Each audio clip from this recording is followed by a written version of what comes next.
These are 5 stories about the ruler of the mountain, the mistress that watched over the miners, but also could do a lot of damage if you did not respect her. If you want to know more about her, please check out my video where I describe her more thoroughly. But for now, sit back and listen to the stories that has been told about her. The stories are collected during late 19th century in Sweden, and some of them are from the webpage of Swedish Institute for Language and Folk Memories, and some are taken from Bengt of Klintberg's book Swedish Folklore Stories. They have been translated by me. I am not a professional translator and cannot translate the dialects that these stories are told in. Dialects that sometimes is hard to understand even for a native-speaking Swede. But I hope this can give you a sense of what has been told during dark autumn and winter months around the fires in the Swedish farms around 150 years ago. And let me tell you, some of them are not for children. 3 sisters, Småland, Norra Unnaryd. There was 3 mistresses of the mountain that were sisters, one in Taberg, one in Isaberg, and one in Brynåsa Ridge, called Åsaberg. The people were blasting in Taberg and was going to make a new road, but then one of the mistresses came out and said that they should not be blasting anymore because they destroyed her bed bearings. My sister in Isaberg is rich, but my sister in Åsaberg is poor, she said. The miners that got shut in, Östergötland, Hällestad.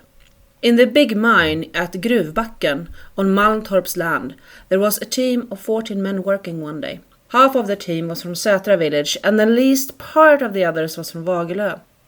Suddenly there was a voice from inside the mountain that said, "You're going too close to my bedchamber door." The ones from Sätra that heard this got very scared and got out of the mine. But the other ones bravely stayed. The voice was heard again, and it called, "I am releasing it now." And the miners' team leader then rudely answered, "Well, let go then." Just after that, one of the walls fell down and the mine caved in. The workers wasn't killed, but they were trapped and had no possible way out. Through a crack in the mountain, people managed to drop down peas to the unfortunates so they had something to eat. But after 3 weeks they all finally drowned from the water that kept on rising. The ore was shaped as a shirt and a skirt. Västmanland, Nora.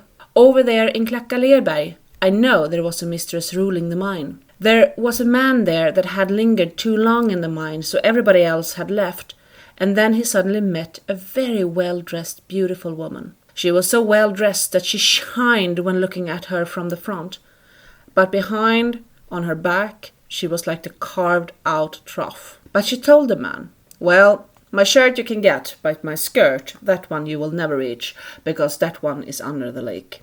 She was of course talking about the ore findings, and later it was proven that the mine turned into the shape of a shirt, and there was more to find, but that went under the lake and was impossible to get to. The old man that said God's name. Grythyttan in Västmanland. I have heard a story about Finnberget. There was an old geezer there that went by the name Erik Ersa.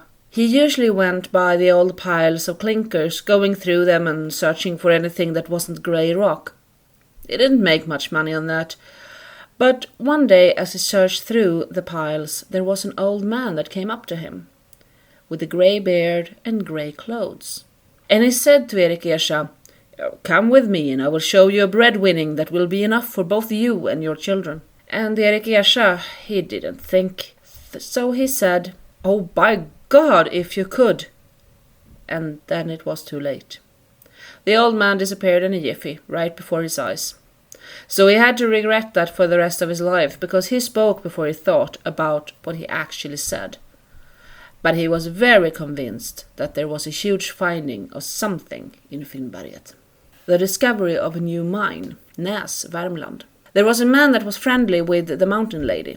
She yelled at him one evening, "Come over here and I will give you some gruel." "If you have more than you can eat, hide it until tomorrow," he replied.